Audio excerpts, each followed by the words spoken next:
Vedic people said all this stuff? Why are they saying all this stuff and all these gods and all this crazy stuff? They're not just saying it so that we'll believe it. It's based on the science and based on the universe that we can see for ourselves.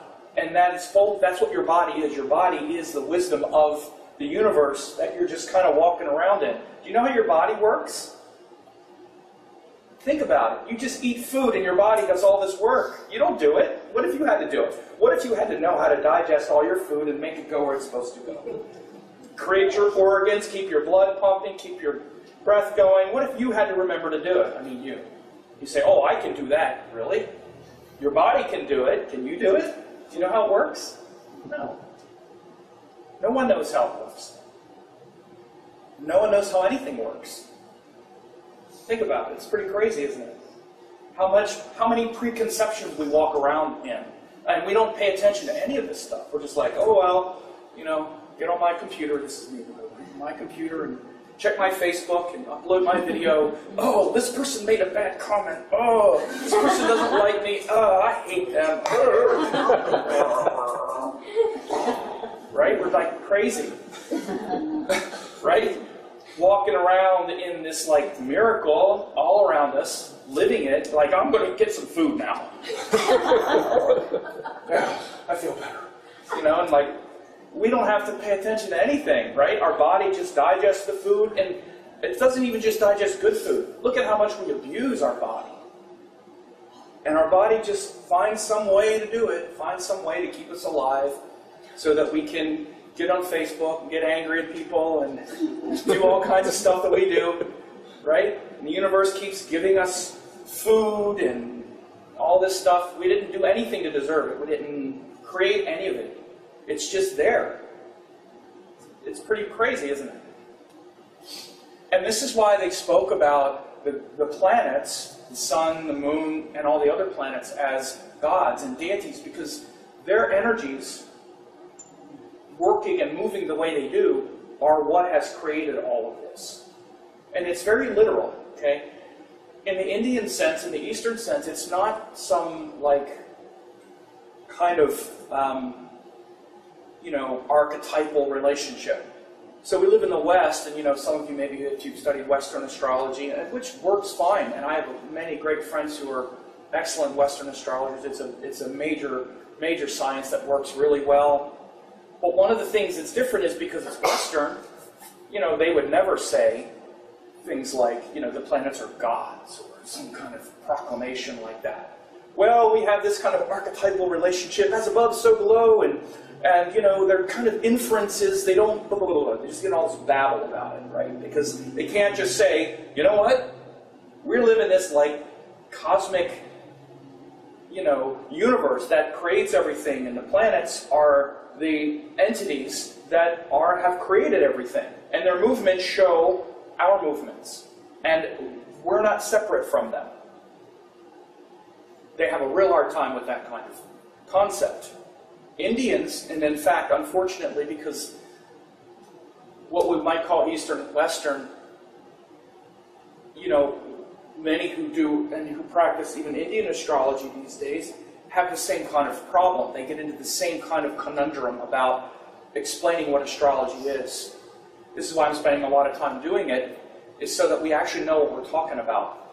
And in the Indian sense, there is no confusion. Okay? The planets are the deities, that they're the incarnations of Lord Vishnu. The first handout that I gave you, we're going to read through the words from Parashara. We're not going to do it yet. But you'll see exactly what Parashara says and exactly what he says about this stuff that I'm talking about now. This is why I'm starting to talk about this first, because I don't want to just start reading this stuff and have you go, oh, that's cool, and have you just kind of believe it or wonder about it.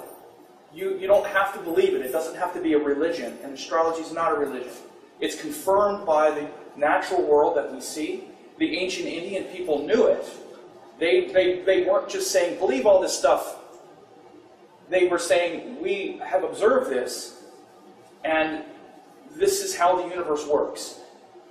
And see, ultimately, that's the reason actually to study astrology, because astrology is the only one of the sciences that shows you, or that actually discusses and describes how the universe works. How the universe works. Okay, yoga is your your relationship and your capacity to evolve your consciousness in this lifetime. That's what yoga is, a set of practices where you can evolve your consciousness. Ayurveda is how you take care of your body and your being each day primarily, and to stay on track. But they don't actually tell you how the universe works and answer that basic question that everyone has, which is, who am I and why am I here? Every child wants to know this, and we want to know it. And we find an answer some way. Otherwise we'd kill ourselves if we didn't have some answer. Everyone finds some answer to that question, and it's usually some kind of religion, where they believe something, but they really don't have any idea they don't have any idea why what they're saying works. So this is why people get into such a crisis of faith as well. This is why in the name of religion you see so much terrible things happen and whatnot, right? People believe in this God, or they believe in this. Everybody has a philosophy and a worldview about why we're here and what all it means. But people don't really know, and they don't understand it. They don't understand how things work. And so astrology, especially, is the science where we can actually know this. And not even just generally. We're going to talk about the specific things here this weekend. But that's really the most honored place and the traditional place of astrology, even in ancient Indian culture. Now we get into things like birth charts and all of that, which is certainly fine. You know, we're all supposed to also know our individual self in alignment with the cosmic self. But that wasn't the initial application of astrology either.